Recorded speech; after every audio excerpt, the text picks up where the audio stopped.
Hey everyone, welcome to Tim's Vinyl Confessions and welcome once again to an album in review. This is where I take an album out of my collection and talk about it for a few minutes. Maybe it's something that even I haven't heard in a while, maybe you out there haven't heard in a while. And a band, one of those bands that I wish we'd gotten more music out of because they were absolutely one of my favorites. And this is their third album. This is Cinderella, Heartbreak Station from 1990.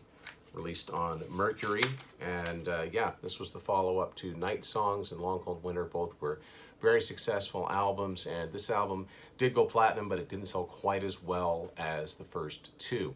A big difference with this album is the production. The production is very stripped down.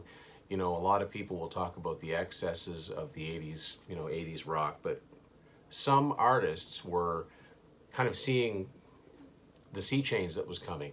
And Tom Kiefer was one of them. He wanted this album to be very, very stripped back, not a lot of reverb, and sound like a band playing in the studio. And that's kind of what this is. Now, I didn't care for that sound that much in 1990 when I first heard it because my ears were attuned to the big sound that Andy Johns got on Night Songs and Long Cold Winter, but I do like this album quite a bit.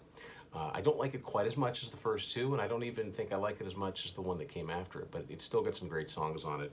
And among other things, this album is notable for having John Paul Jones of Led Zeppelin contribute arranging. So if that didn't give them street cred, I don't know what would, to have a member of Led Zeppelin, appear on the album. But his string arrangements appear on the album closing Wind of Change, and of course the hit title track, Heartbreak Station, beautiful ballad. Unfortunately, again, that sea change was happening. Heartbreak Station was all over the radio in early 91, and I thought it was a hit. It peaked at number 44, even though it was a very popular song. The most successful song on this album remains Shelter Me, which only peaked at 36, so yeah, things were in the offing. But there's some other great songs on here. Electric Love is one of my favorites. Love Gone Bad, Love's Got Me Doing Time. Fantastic album. I mean, Cinderella, in my opinion, are one of those bands that just didn't do a bad album. And I really need to do something about getting my Cinderella vinyl collection up to speed. I only have the first two. Got to get this one and Still Climbing. Maybe some, I've got a couple 45s too, I guess. But there you go. If you haven't put any Cinderella in a while, I think you should.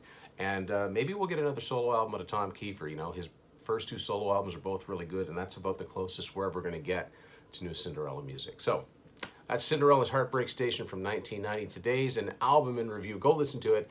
This is Tim's Vinyl Confessions, and we'll talk to you all later.